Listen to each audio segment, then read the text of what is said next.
Hello mga ka-LG. Ah, First time ko pong i-vlog tong ating papaya. Tatapos pa lang natin na nag-grass cut. Kaya malinis tong ilalim po niya. Maganda po pag malinis ang ilalim ng ating tanim na papaya. Number 1, para hindi pamahayan ng mga insekto.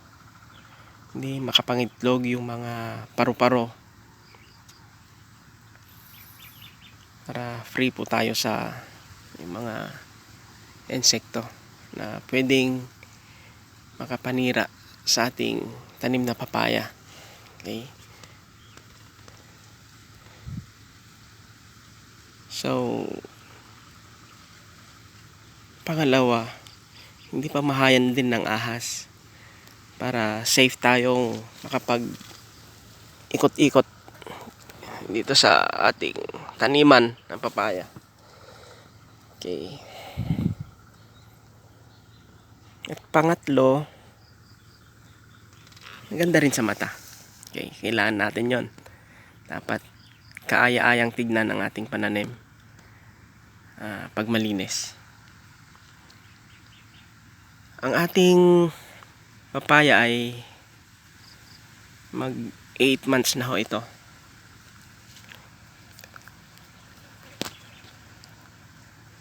Mag 8 months itong March. So 7 months. At nag-start na rin po tayong nag-harvest ng mga hinog.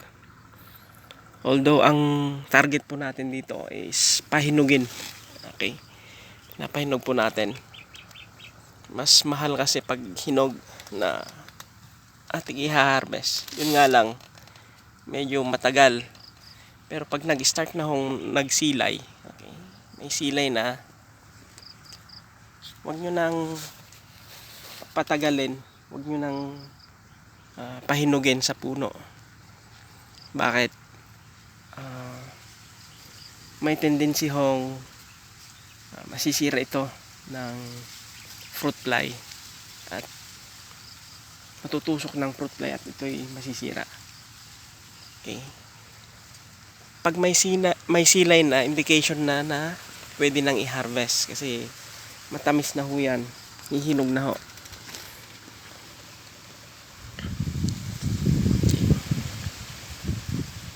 At yung ating fertilization guide,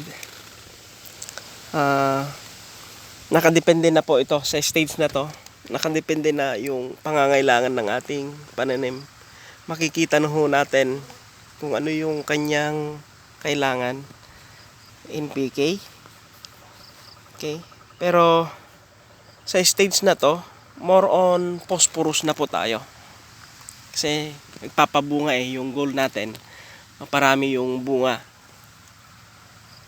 Okay. So yung phosphorus, siya po yung magsusupport sa flowering at sa pagporma ng kanyang bunga. Okay. So more on phosphorus po tayo.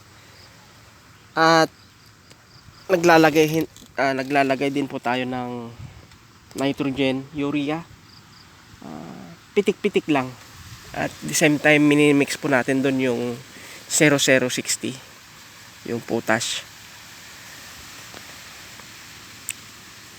Pero more on concentrate po tayo sa phosphorus. Sa insecticide, malimit lang ho tayong mag-apply dito. Kasi nga, hindi naman to masyadong na-atake. Pero ang magandang i-recommend ho natin dito is yung nakakaktil na thiamethoxam tsaka lambda cyhalothrin, double EI po, like kay Alika or si Alia. Malamig ho yun, nasa 8 ml lang ang per knapsack ng ating spray. Hindi madalas, siguro once a month.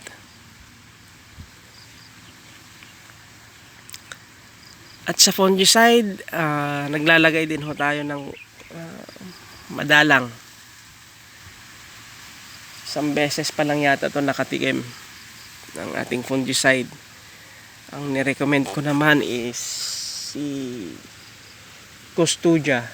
Double AI din ho yun. Maganda. Okay. At sa foliar, nakakonsentrate nga po tayo sa pagpapabunga. Yung mataas ho yung phosphorus, yung nasa gitna. Kagaya ni Peters. Grow more. Basta mataas yung number sa gitna, yun po yung applicable. Mas magandang i-apply po natin dito sa ating tanim na papaya.